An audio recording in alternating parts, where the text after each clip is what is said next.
na matatawag itong si Miss Catherine dahil sa sunod-sunod at sa parami ng mga endorsement na lumalapit nga dito kay Miss Catherine. Kaya tama yung sinasabi ng ilan na parang lucky charm niya di umano itong si Alden Richards.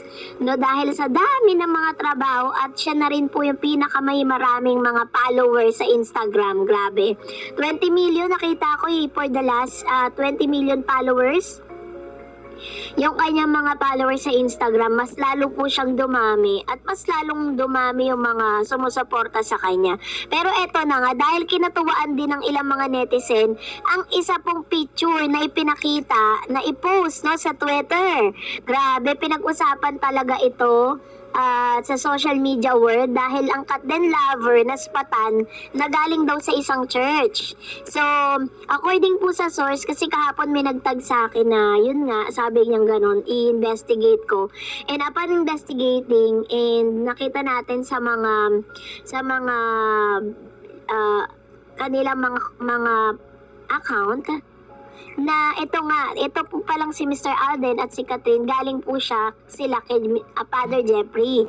Pagkatapos, si Jeffrey Quintela, if I'm not mistaken, siya po yung isa sa mga pare na parang close na close ito kay Alden Richards. So, dahil po sa dami din ng blessing po ni Miss Catherine and Alden Richards bago sila sumabak sa movie, yun talaga yung ginawa nila. Nagpa-bless muna sila, nagdasal at nag-ask ng prayer for ito kay Father para at least maggabayan sila sa mga gagawin nila. At the same time, syempre, alam nyo na may mga prayers din po talaga, personal prayers sila na dapat talagang kailangan bago nilang gawin yung mga plano na ito. Nakatakda na talaga na magpapabless muna sila sa isang pare. At napili nga ni Alden, syempre na-meet na rin naman ni Catherine to before. Tapos ang napili niya si Father Quintela para po to ask for a prayer and for a guidance. So ganun po ka-religious kasi talaga to si Mr. Alden According nga sa ilang mga interview niya noon, ang pangarap niya is makapagpatayo siya ng isang simbahan.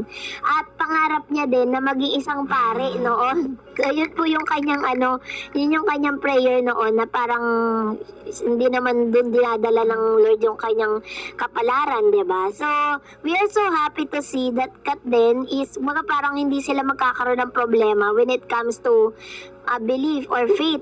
Kasi may mga artista katulad po ni Bea at ni Dominic, 'di ba? Ilan sa mga sinasabing dahilan kung bakit daw hindi natuloy yung kanilang kasal dahil daw sa conflict dun sa kanilang belief or dun sa kanilang religion. Kasi Christian po gusto po ni Mr. Dominic na ang kanilang kasal ay maganap sa Christian church.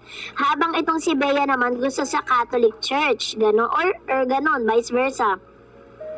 So doon po nagkaroon ng problem. So dito naman sa